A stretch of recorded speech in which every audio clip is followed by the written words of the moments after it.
and welcome to DFS Coach Talk. It is Saturday, October 10th, 2020. I am Andrew Hansen, joined by Joe Sarvati, who is affectionately known as Coach. And this is exciting. We have bonus coverage for you. NBA Finals Game 6. Coach, the series continues. And man, this is exciting. I am so fired up, man. We thought it might be over, that we were thinking NBA was going to be gone till January. We were going to root for Miami to try to extend it, and man, they got it done. So this is fantastic and a lot of excitement. This game now takes on huge meaning because if somehow Miami can pull it out, you know, the Lakers will be absolutely sweating bullets at 3-3. So man, I'll tell you, I think it's going to be a great game. I can't wait. Yeah, I can't either. It's going to be hard to match the drama we got in Game 5. What a terrific battle down the stretch between Jimmy and LeBron. And then, you know, to have that final play with Green, the wide open three to win it. And then Morris has the rebound. And if he turned to his right, LeBron was out there. And man, I think I'd pay money to have seen what would have happened if he kicked it to LeBron for the wide open jumper to win the championship. That would have been amazing. I couldn't believe it. I thought he was going to shoot it. I mean, he had a mid-range shot. I mean, he could, you know, that was such a weird series of events there. But man, I'll tell you what, if anybody ever questions if Jimmy Butler is not a superstar in this league, they need to watch this finals. I mean, that dude, the effort that he's putting out and the beating LeBron beats the daylights out of him, you know, and he just keeps getting it done, making big foul shots, big steals. I can't, you know, that's the biggest memory I'm going to have from this finals is, you know, whoever wins and all that, but Jimmy Butler's emergence into just an unquestionable superstar in the NBA for anybody that didn't think he had that status. That's for sure. Absolutely. I mean, he Unreal. has now, over the course of the last 4 games, he is now averaging a triple-double for those 4 games. He's playing huge minutes. And let's not forget, early in Game 5. 43 minutes a game. Yeah. And early in Game 5 last night, he had that wrestling match with Dwight Howard. I mean, that was early on. You know, that can take a lot out of you. But, you know, he just overcomes everything and finds a way to get it done. He's been absolutely amazing. So, I can't wait for Game 6 either. And my man Duncan, I've been calling for it like every game. He's going to have one where he drops 7-8 threes and busts out, and because he's such a damn good shooter. And, man, he did it at the right time, that's for sure. So this game Sunday is going to be fantastic.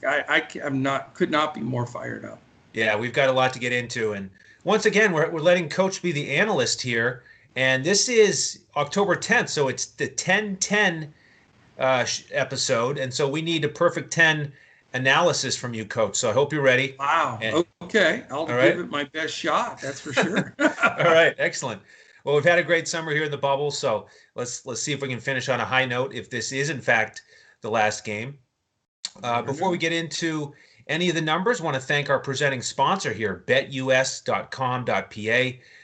Awesome place to go for your sports wagering and casino action. Use that promo code CoachTalk. And let's start with their numbers here on Game 6. I'm going to quiz you, though, because you like the quiz, whether you're the host or the analyst. So before you look, what do you think the line is here for Game 6? Well, I want you to know I went with you because I thought the spread was too big at 7.5. Man, was that an easy couple of bucks on BetUS.com.pa. Absolutely. I loved it. Never sweat a second with that plus 7.5. You know, I'm sure Miami's still the favorite by a decent amount.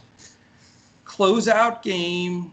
It was, I guessed 8. It was 7.5, right? Yeah, I guessed 8 last time. So I'm going to figure it comes down a little bit. I'm going to say Heat by 6.5. You mean Lakers by 6.5? I'm sorry.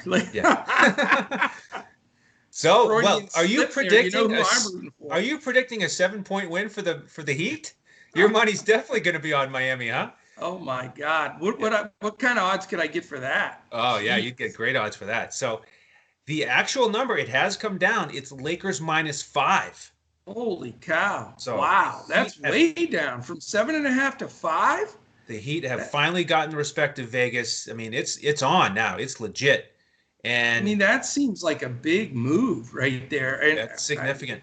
Do you think Dragic is going to drag himself out there a little bit? I don't. Let's mention that here. We're going to assume that he's doubtful, likely out. So Right. we're going to have our main analysis be that he will not play. But, the one question mark is AD. And we do expect him to play. He said he would be fine after Game 5. But he did look a little gimpy down the stretch. Definitely not 100%. No.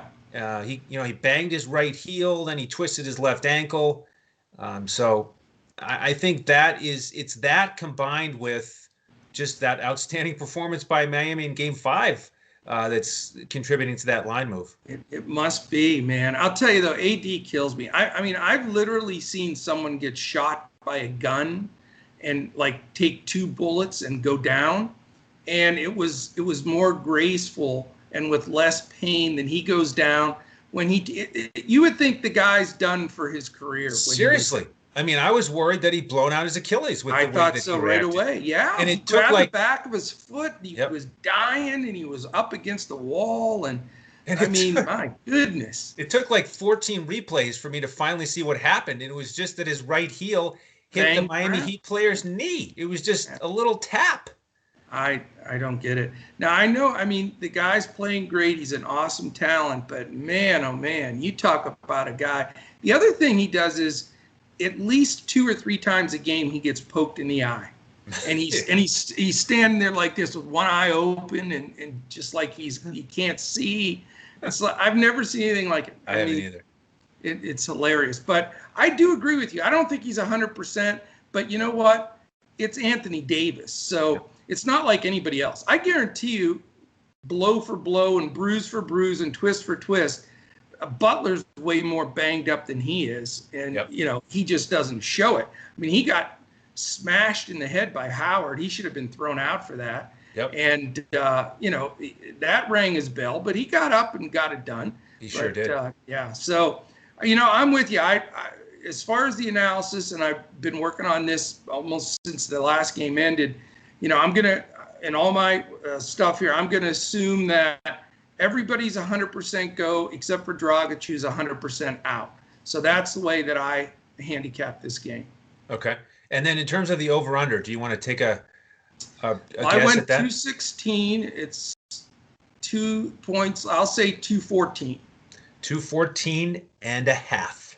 Oh, okay. Not bad. Not bad. That's about right then. Yep, those make sense. So, yeah. Wow, that's tough. That's a tough bet. They are. I agree. My least favorite NBA line is 5. I mean, that's the worst number in the world. 4 is bad too. 5 is just the worst. So, I mean, if you're going to bet the Heat this time, you got to feel like you're betting the Heat to win the game. And, what are they on the money line? Like about plus 190? Plus 170. I'll take that. Yep. Maybe. 5 is also a number where you can look at teasing it to get it, whichever team you like to get it a more advantageous spot. So that's something I would do because I don't like the 5 either in general in the NBA. Check it out on BetUS.com.pa because they have so many prop bets and different ways you can play it, and first quarter, second half, you name it. So if you want some action, that is the place to go. No doubt. Well, we know we're going to get some big action on the court, and we've got some big DFS contests, of course, and so we want to help you break those down. And, Coach, I'm going to give you the option here, whether you want to start on the Miami side or the Lakers side. Let's go to the Heat first. How's that sound? That sounds good. So, no particular reason. First question, then, I want to ask you about Jimmy Butler and what he has left in the tank, because we've mentioned that he averaged a triple-double over the last 4 games. He's been absolutely phenomenal.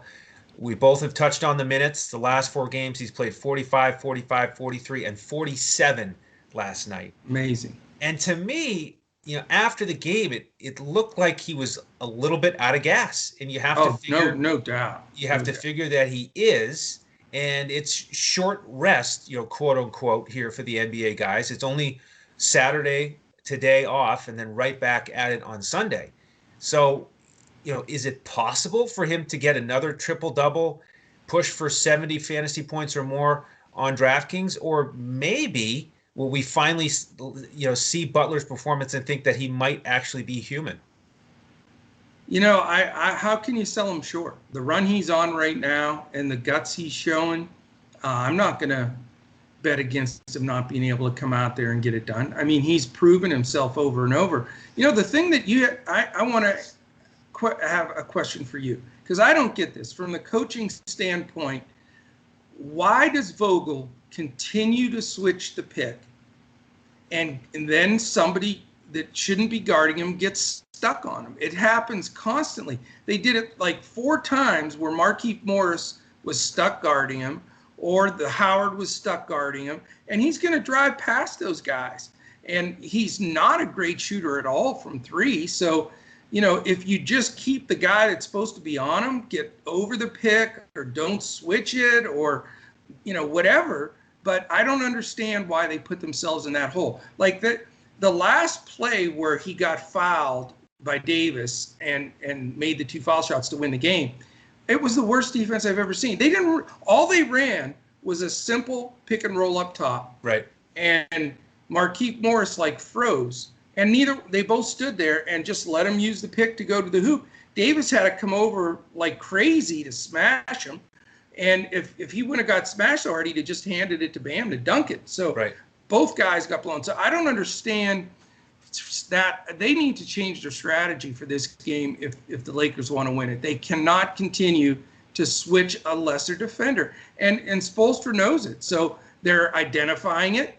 They're using whoever they want to guard Butler to set that pick, on offense, whoever Markieff is Gardner, whomever. Right.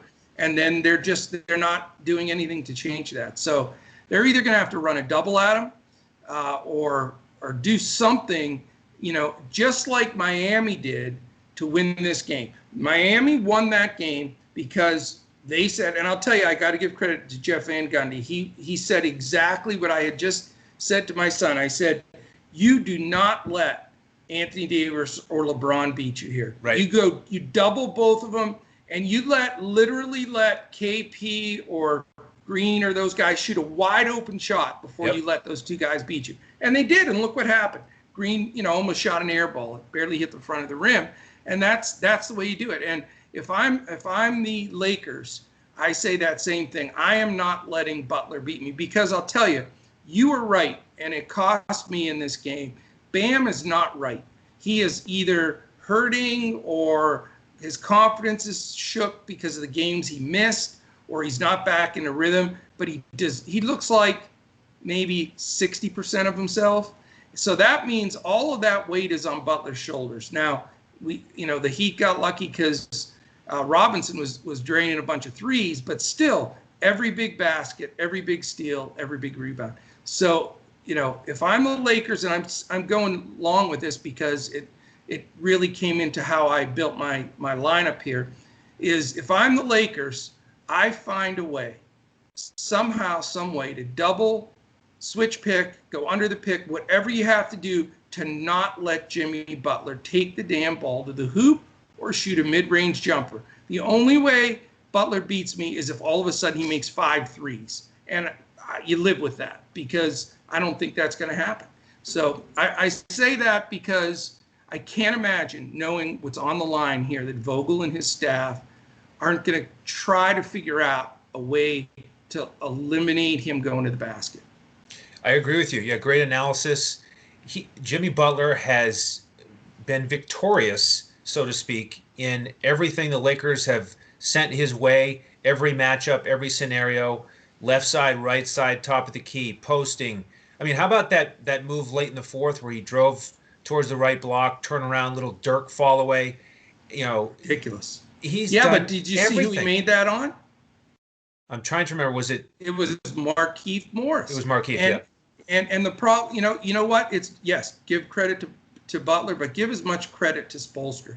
They have a tremendous game plan. I mean, they literally wait to see who's guarding them, and then they send the guy that they want to switch off onto him to set the screen, spread the floor, flash it. I mean, they have a great game plan, and LA is not reacting to it. And like you said, Jimmy Butler is one of the perfect candidates to be able to drive to the rim or get himself open for the mid-range jumper. Right. You know, when or guys dish like it to a guy if he's open. Right. But when a guy he's like not the perfect guy to do is shoot the three. Right. But when he's got a guy like Morris or Howard on him, he just gets a little wiggle, one or two dribbles, and he can get to his spot, 18, 20 feet away and get that mid-range too. So he's been phenomenal. I agree. They need to come up with a new scheme, maybe double him more and get the ball out of his hands. The problem is those sharpshooters, you just don't want to leave guys open. So you'd have to have guys like, KCP stay home on Duncan Robinson. We saw multiple times. He just freezes for half a second, and Duncan Robinson gets a foot or two of airspace, and he's got one of the quickest releases ever. And such a sharpshooter, you just can't leave those guys open. You can't leave Hero open. So it's a tough assignment for the Lakers. I agree with you that you can't leave Duncan Robinson. He's just a freak three-point shooter that gets rid of the ball quick. But you know what? I'll take my chances of winning an NBA championship by giving some extra shots to Crowder, to Hero even, and to Iguodala, and to all those guys. Let them have 5 shots or 3 or 4 threes and live with it, rather than letting Butler take it to the hole and get fouled for the millionth time where he's shooting 94%, or shoot that little mid-range jumper. So, you got to pick your poison. And for me, I think, especially with Bam not playing, he missed that one dunk even. He's just not right. And, with that being the scenario here, I know I'm being repetitive here, but it just seems such a simple strategy. Double him, don't let him penetrate, make somebody else beat you. That's, and that I'm thinking they may try to do. I'm maybe giving them too much credit, but that scares me a little bit with Butler. So that's my prelude to discussing the Heat here. Yeah, so let's get into that next group of guys other than Butler and Bam. We saw Duncan Robinson step up in a huge way. Played 37 minutes, got over 40 fantasy points on DraftKings because he shot the lights out. 7 of 13 on three-pointers. And, his hot streak took away a little bit from Hero. Hero played a few less minutes, got a few less shots. And, of course, Kendrick Nunn got hot off the bench. Yeah. And Good call, by the way. You had him as a captain. That was a sweet call. Yeah, we were almost in takedown mode there with the members. With Nunn, had a couple lineups with him that finished top 5%, top 3% on DraftKings, because with Nunn as the captain, you got the 3 studs in there and then 2 decent role players. And that's why, I often talk about on DraftKings looking for that guy in that $4 to $6K range to be your captain, because it really sets you up for the rest of your lineup if he has a solid game. So, that was fun. But, now he's been priced up a little bit. Duncan Robinson priced up again. So it's gotten a lot tighter here with the rotations and the pricing. But just those 3 guys in general, Duncan Robinson, Hero, and Nunn, 3 key shooters for Miami, especially if the Lakers get the ball out of Butler's hands more, those guys are going to have an opportunity. So what do you think about that trio here in Game 6?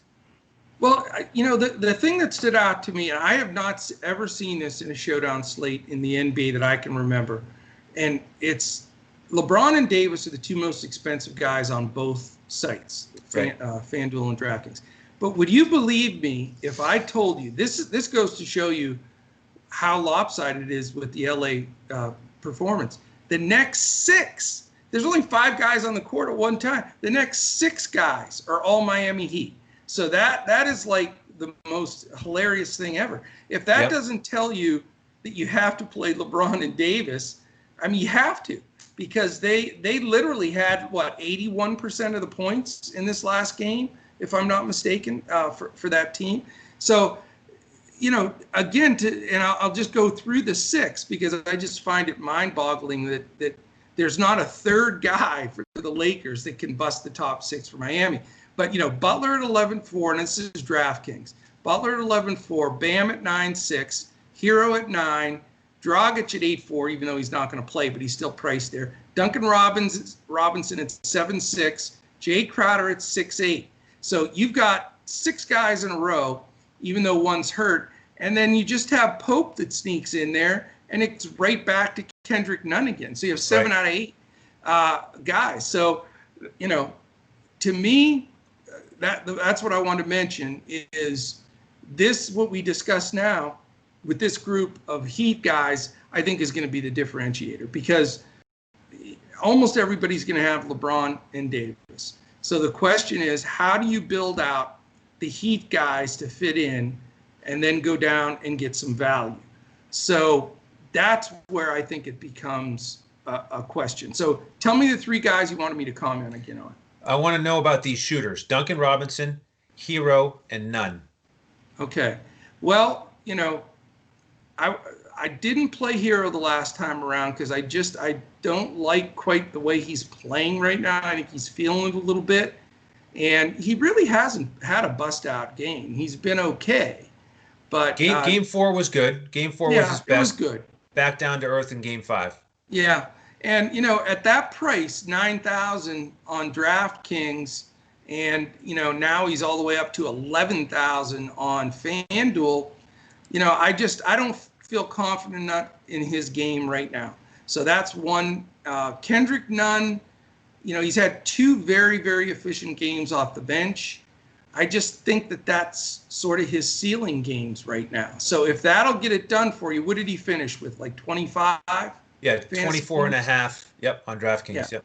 So, that may get it done for you. I just, he just reeks of somebody that's going to get like 17 for me, fantasy points. And so I'm not really thrilled that his price is still a little too high, I think, for the minutes he'll get. And Duncan Robinson, that seems like a points chaser. He had 26. Everybody sees it. You run back to him. Well, the Lakers saw it too. And they know, the one guy other than Butler that you got to go out there and get a hand for sure is Duncan Robinson. I think that they would rather have Hero or any of those guys shoot from out there other than Duncan Robinson. So his price has gone up consistently on both sites. 7.6 now on DraftKings and 9,500 on FanDuel. So there's a chance I may not use any of those 3 guys, believe it or not. Am I nuts? Yeah. I think that would be a real GPP play. I think you need to use at least one of them, if not 2, again, depending on the site. And, the way I look at it is that Hero has become more of the GPP play than Duncan Robinson, just because he is more expensive, like you said. And Robinson has been better on average over the course of the last couple games. So, to pay up for Hero, what you have to do is project that Duncan Robinson is going to come back down to earth a little bit, and right. Hero is going to improve, especially on that Game 5 performance. So that's kind of how I'm looking at it. I see the value with Duncan Robinson, and I was listening to Butler after the game, his comments where he predicted that Duncan Robinson would have another great game in Game 6. So They obviously are talking about ways to get Robinson the ball. We saw those handoffs where Robinson would run from the paint, sprint out to the perimeter, rub shoulder to shoulder with one of the bigs, get the handoff, and that would give him just enough room to get that shot off. So they're obviously, devising ways to get him just enough space to get a 3 off. Yeah. So, that for that reason, he's in play for me, and he is cheaper than Hero. But I'm gonna play some GPPs with Hero instead of Robinson, even though he's more expensive, because I do think there's a chance that the ball will just bounce a little bit better for Hero in this game. He was down to only 1 rebound in the last game after having a couple games this series with 7. I know. What's that? That was hard to believe. I couldn't believe that he only had 1 rebound. Well, that's just he's been doing so well. That's just the way the ball bounces sometimes. Butler got all the extra rebounds in Game 5.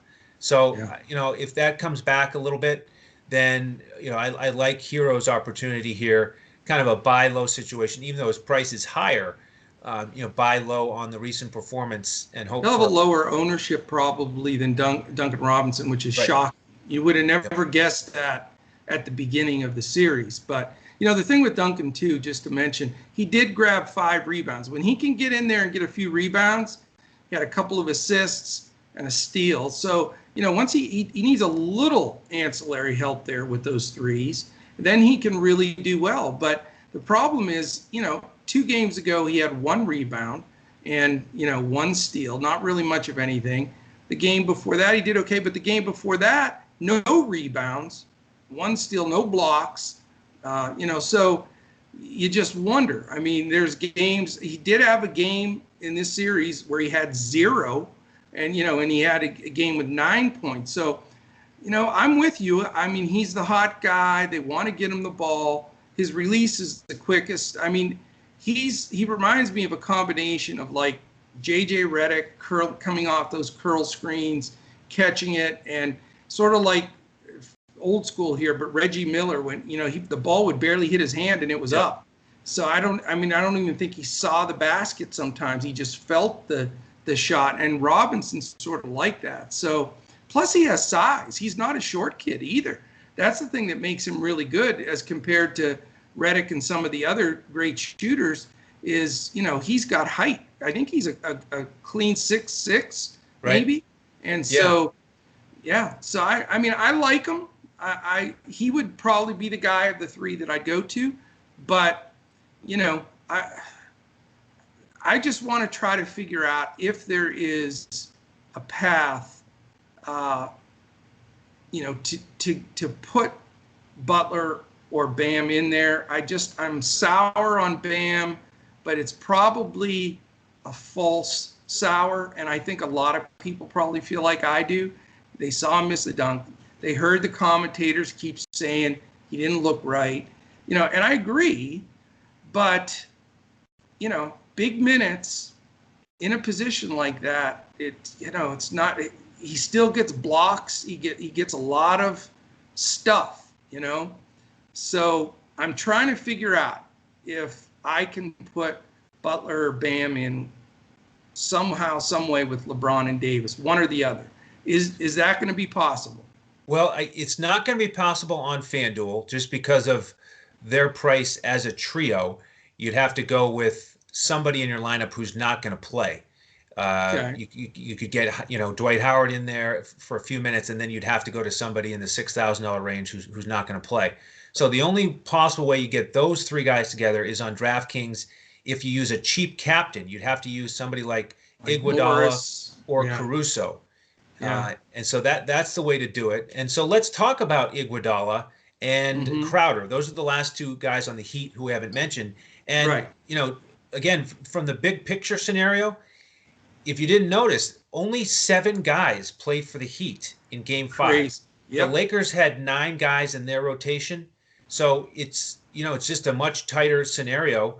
And I think that's part of the reason why the pricing fell like you described it, with 2 Lakers guys and then 6 Heat guys. But the other thing about Iguodala here is we talked about him in Game 5 stepping up as a veteran, and he was actually the difference maker on both sites. He was in the winning lineup in the big GPPs, and he was actually the captain on the winning lineup on DraftKings. Again, wow, a guy who's he was under 3,000, and you play him as your captain. That way you can get AD, Butler, and LeBron. And he didn't even score a point in the game. He got 14 fantasy points, and he was the winning lineup as the captain. So that's why I harp on that so much. Smart. But he's been priced up a little bit now. He's up to 4,000 on DraftKings, so a little bit tougher to even squeeze him in. But do you have confidence in him that he could potentially step up again here in Game 6? And any change on Crowder for you? Because I haven't been playing Crowder. He just hasn't been doing it, and he's obviously much more expensive. Yeah, Iguodala is going to get minutes in the 20s. I mean, they're going to have a super short bench. He's a closer. He's an important guy on the floor defensively and just, the experience alone. I mean, it's amazing. They had said during the game, he and LeBron have played in 25 finals games against each other, which I thought was an amazing stat. That's a lot of finals games. Yes, it is. To go head to head. But I think at 7,500 on FanDuel and that 4,000 price on DraftKings, I think it's reasonable. I mean, he's not going to have as bad of a scoring game. That's right. Can't get any worse. No, you can't get worse than 0. But, he did have 6 rebounds, 2 assists, a block, and a steal. So, he's going to get that stuff, and he's going to get minutes in the low 20s. So, I know that it's hard when you look at 14, 6.75, 7.25, and 11.5. How do you get excited for a guy like that? But it's in the grand scheme of things, like you just said. The winning lineup on DraftKings had him as captain. They took it down, and he didn't score an actual real point. Right. But if you want to get 3 studs in, you got to make those sacrifices. And Iguodala is certainly well in play for me again. I think, he could just as easily have a 22, 23 DFS points game without question. I really believe he has that. So, and then as far as Crowder, that's a guy that I rode for quite a while and played quite a bit, and he has disappointed. I mean, he's getting minutes, but he's, his price isn't great, and he's not shooting the ball well. I mean, another 4 for 13 after 2 for 7 and 5 for 12. I mean, you can't shoot, 30% from the field, over 3 stretch games like that at that price he is. But let me ask you this, because, 40 minutes the last game, 35, 34, those are the last 3 games. There is something to be said about the way the ball bounces. The guy hustles, he gets some steals, he just needs a couple of rebounds to bounce his way. I think he's a logical option, but it's hard to pull the trigger because his price is just a little higher than you'd want. If he was cheaper, I think he's a dead cinch play. But again, it depends on that build. He's 6'8" on DraftKings, and on FanDuel, I think he's 9,000. also, and that just makes you hesitate, Yeah, for me, it turns into a GPP play for Crowder, which isn't really what you want to do with him. He's more of a cash guy. He is so solid. Right. His minutes are assured. Right. Yeah. Yep. So, if I put in 5 lineups on FanDuel, maybe I'd play him once in a GPP. But the price and his production here in this series has been consistent, and so I'm not really interested in him in general. I'd be more interested in Iguodala, like you said, to get almost as many points potentially as Crowder, in terms of fantasy points. So, but half the minutes, that's the only thing. That's, right. That's the hard part of it. But I agree with you. I mean, it comes down to salary. It's that simple. Excellent. All right. Well, before we transition to the Lakers, let's take a minute and hear from Coach's favorite voice, the man representing BetUS.com.pa. Wake up, sports bettors. Sports are in high gear at BetUS.com, so put down the beer and make every sporting event more exciting by putting stakes on the line at BetUS. Earn bragging rights over your friends as you rake in the cash from each week's betting action. But don't settle for any other book. Choose America's favorite sports book with over 25 trusted years in the industry, BetUS. You need a sports book with integrity and longevity, but more importantly, you need a sports book that pays. BetUS has your game with action on football, baseball, basketball, MMA, golf, horse racing, and even esports. No other sportsbook welcomes newcomers like BetUS with their jaw-dropping sign-up bonuses. Sign up now with promo code CoachTalk for 125% sign-up bonus up to $2,000. The best in the biz. Now you have the best book in the business with the best DFS provider in the business, Coach Talk. Create your account to make point spread bets, futures bets, prop bets, entertainment bets, live bets, and more. No other sportsbook is as committed to their members as BetUS. Sign up now and get in on the winning side of the ball. Okay, welcome back. Be sure to use that promo code Coach Talk, get that 125% match. Thank you very much to our partners at BetUS. And then after you do that, come to our website, dfscoachtalk.com, and join us as a member. Take advantage of our lineups that we give out on FanDuel for Game 6 here of the NBA Finals. We'll give out a cash lineup on FanDuel and a full GPP lineup. And then we'll give out our Core 4 on DraftKings. Lately, we've been doing a cash Core 4 and a GPP Core 4. And we do this lineup situation for every sport. It's not just basketball, so still a great time to join. We do football, baseball, and golf, and we've had a lot of fun with our members here this summer. So dfscoachtalk.com, pick up the weekly, monthly, or annual membership, and we'll give you an invitation to our Discord by email. Sound about right, Coach? It does. We only have 4 days left for the fall special, which still is a break for you from the financial side. If you sign up, because you're with us then through the end of the year, get all of football, and then the rest of everything once you join and are in Discord, you get everything that we have. And there are rumors out there that there are talks of a winter special that may follow this fall special. So you definitely want to join in next week and listen for that announcement. We'd love to have you. We're growing fast, and our goal is to, build up and get to a point where we're going to cap memberships for each sport. And we'll go that whole direction once we get to that point. But right now, take advantage of, the Coach Talk offer being everything that we provide, all lineups, all content, all our breakdowns, etc. So, and if you're watching us on YouTube right now, I want to make another mention on this because it's important. Please give us the thumbs up. Please hit the alarm button there in the right corner. That's important to let you know, give you an alert when our podcast posts. And then the most important thing is to subscribe to our YouTube channel. We're growing very, very quickly there, and it's important for us as far as the algorithm with YouTube and getting into more of the search areas by getting more subscribers. So we really appreciate that. Plus, you get into our monthly drawing, which we're only at the 10th, so we still have 21 days left. We'll be drawing on Halloween for a free 1-month membership to Coach Talk for the month of November. So all you got to do to be eligible for that is to become a subscriber during the month of October to our channel on YouTube. So awesome stuff. Excellent. All right, so let's jump into the Lakers side here, and let's start at the top with the big studs, LeBron and AD. I want to get your perspective on where you would lean if you could only pick one.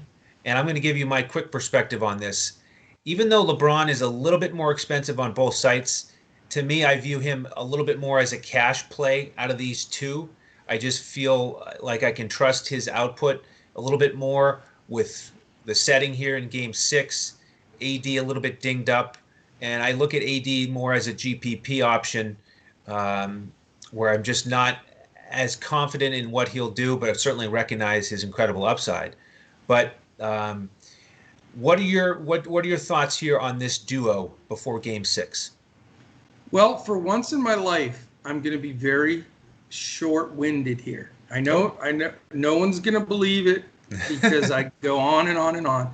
But this is the simplest thing of the season for me in basketball. Okay. And I'm just going to let everybody know that our listeners, LeBron James, put him as your captain, period. Anthony Davis, put him as your second guy on FanDuel at the 1.5. Definitely roster him in your utility spot on DraftKings. And after those two are plugged into those top two spots, that's it. I don't want any, and I'm going to use a word I hate to say this for the Lakers fans. I don't want any of these clowns. They're clowns. I'm so tired of sitting there chewing my fingers off for Rondo, Pope, Morris, Kuzma, he stinks. Caruso, he stinks. Howard's terrible. I'm done with it. I'm done. It's take LeBron, take Davis, and then fill in strategically with the Heat guys, and that's it. There you go. That's my fastest analysis of all times. That was quick. It was bold. Interesting take. Yeah. I'm a little bit different on FanDuel. I like the idea of, aiming for that on DraftKings, and I'll break down my perspective on that a little bit more here in a second. But on FanDuel, I just can't do that because that means I can't play Jimmy Butler. And I still think Butler is more likely to score more fantasy points than AD.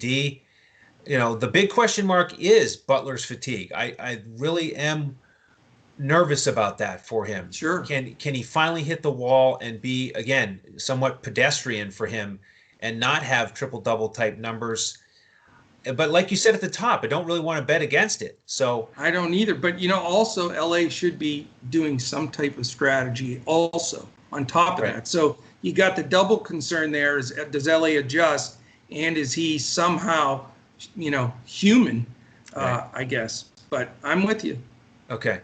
So over on DraftKings, what I think you can do is if you want to get AD in there, you can. I want LeBron and Butler, but I'm not going to use them as my captain because then I don't want to get into that group you talked about for 3 or 4 spots. So I'm going to go with a cheaper captain.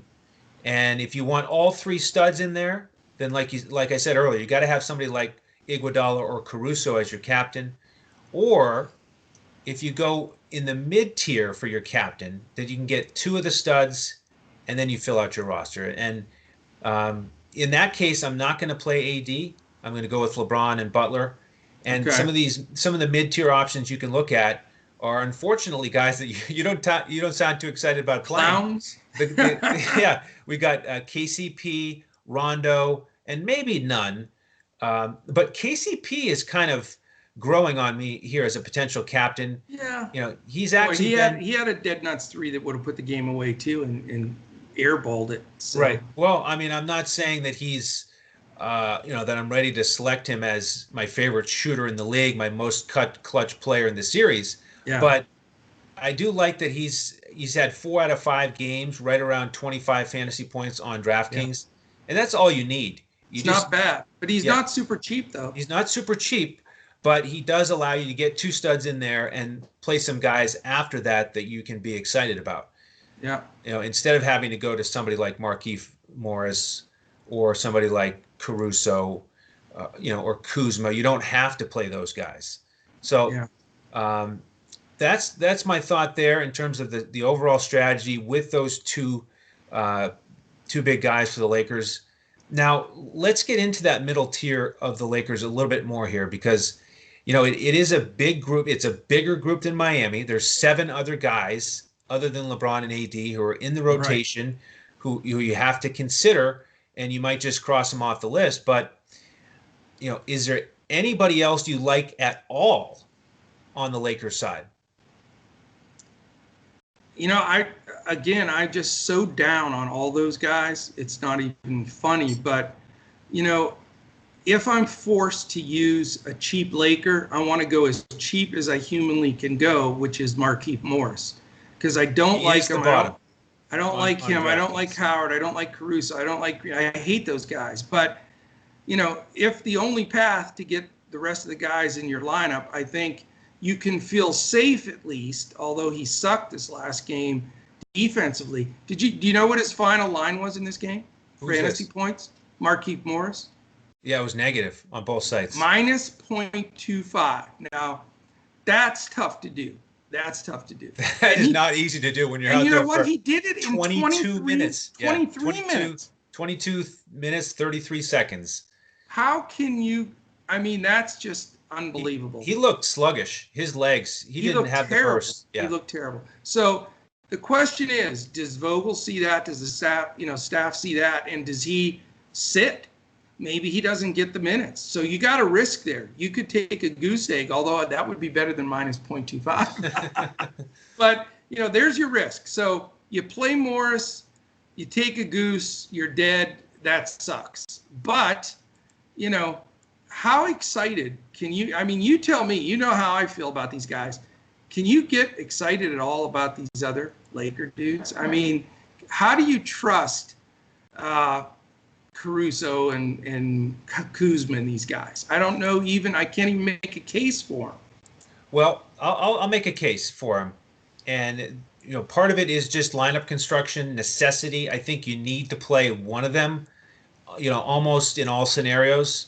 So it's a matter of finding which one, based on if you're going with a cheaper captain like KCP, or you're just going for one value play on FanDuel potentially. I think there are some decent options.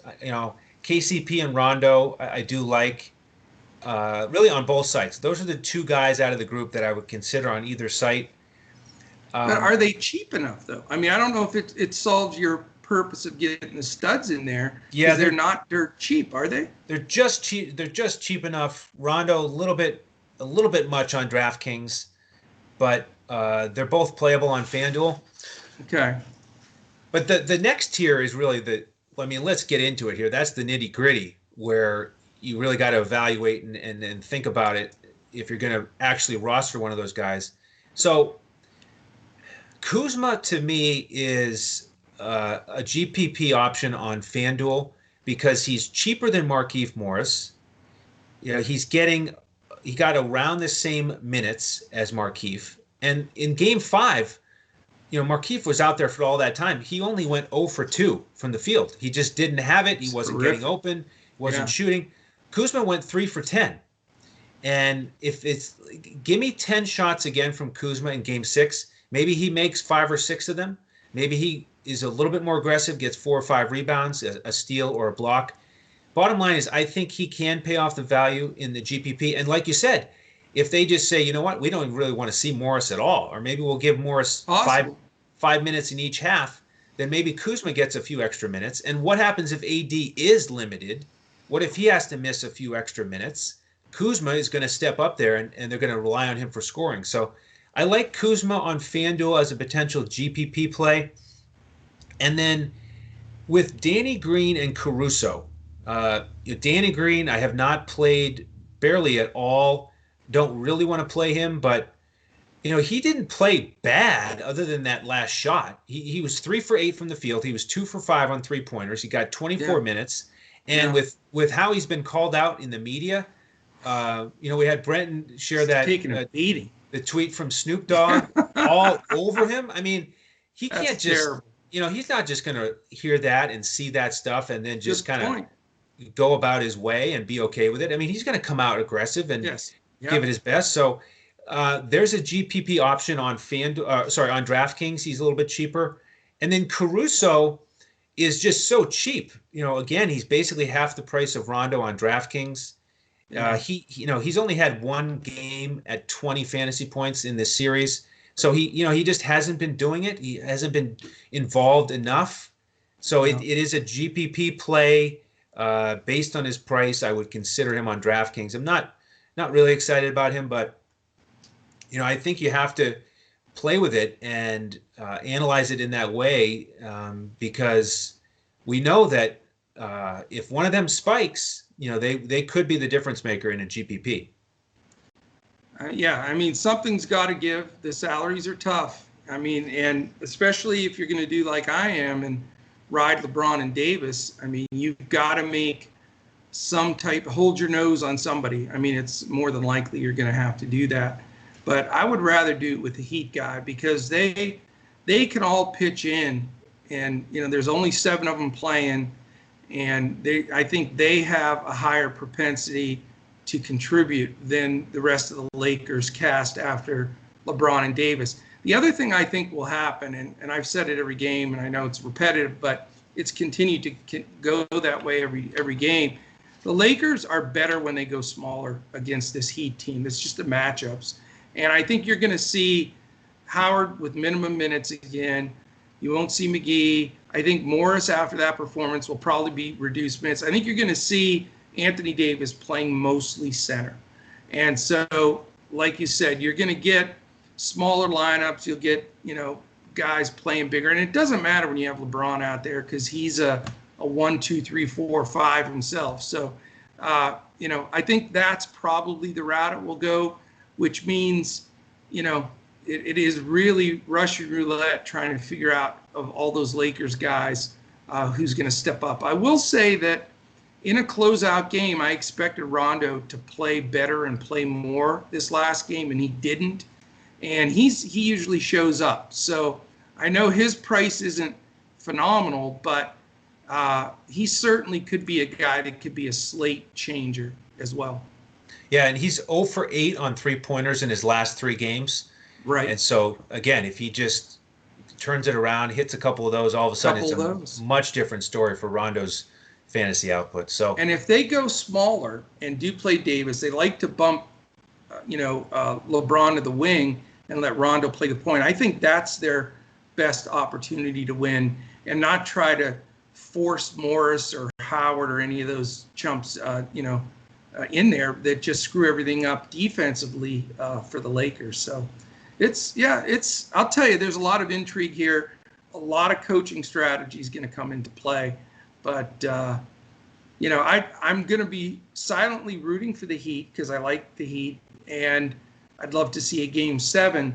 But DFS-wise, I'll be rooting for the Lakers because it's going to be all about needing LeBron and Davis to just blow up, to get it done. And I'm even factoring in probably a 6-minute rest period when Davis rolls around like his arm was ripped out of the socket and somebody, chopped off his foot, and then he's got to go over and sit down, and get oxygen, and they got to bring the paddles out, and then 2 minutes later he'll be back in flying through the lane with a dunk. So right. I factored in that death time for Davis, and I still got to put him in there. Absolutely, you got to factor that in. So. Yes. Before we get any last final thoughts from Coach, if he has them, just want to mention on social media, you can follow all of us at DFS Coach Talk on Twitter.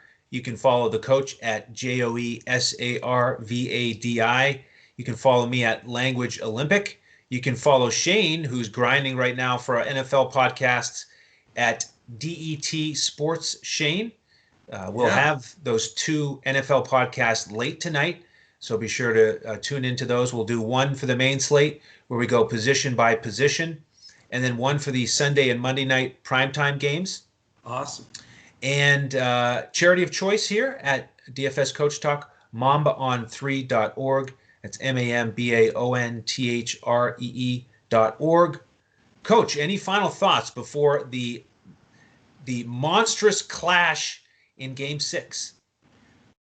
Just excited. I mean, it's going to be an incredible Sunday of sports. I mean, we've got Major League Baseball Division Championship Series. We've got NFL football, and then a Game 6 in the NBA Finals. I mean, it's mind-boggling.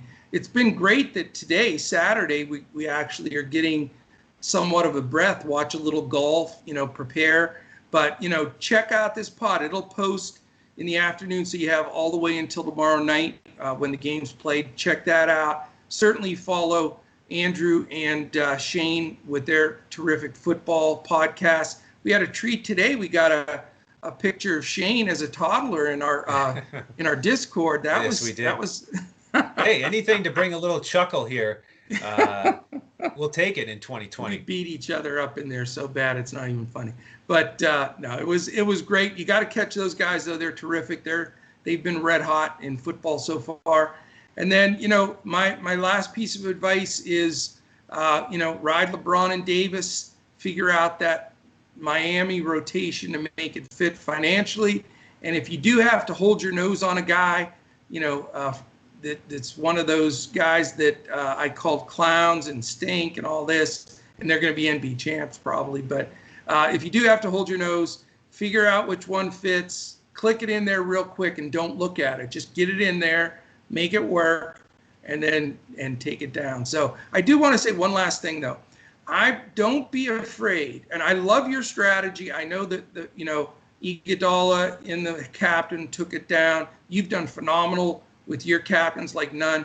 But I really think it's just LeBron James series.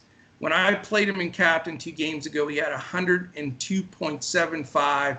And I don't see how he isn't going to do that this game. He's the man. He's unbelievable. And I think he steps it up here and gets it done. So if you can make it work, don't be afraid to pay the $18.9 or whatever on DraftKings that you have to do to put him into the captain spot. So that is it, sir. Yeah. I am ready for a phenomenal day. I'm very excited for this Game 6. And I hope we're back for a Game 7. Why not? That would be excellent. So if we are not, thank you all for your support throughout the summer here on NBA. Keep tuning in with us here on NFL and PGA. And be sure to tune in early in the week for the Game 7 preview if there is one, because we'll be here for sure. So thank you for all of your support on behalf of the coach and Sugar Shane Caldwell, the rest of the DFS Coach Talk team. I am Andrew Hansen, and we'll catch you next time when we look to crush it in DFS.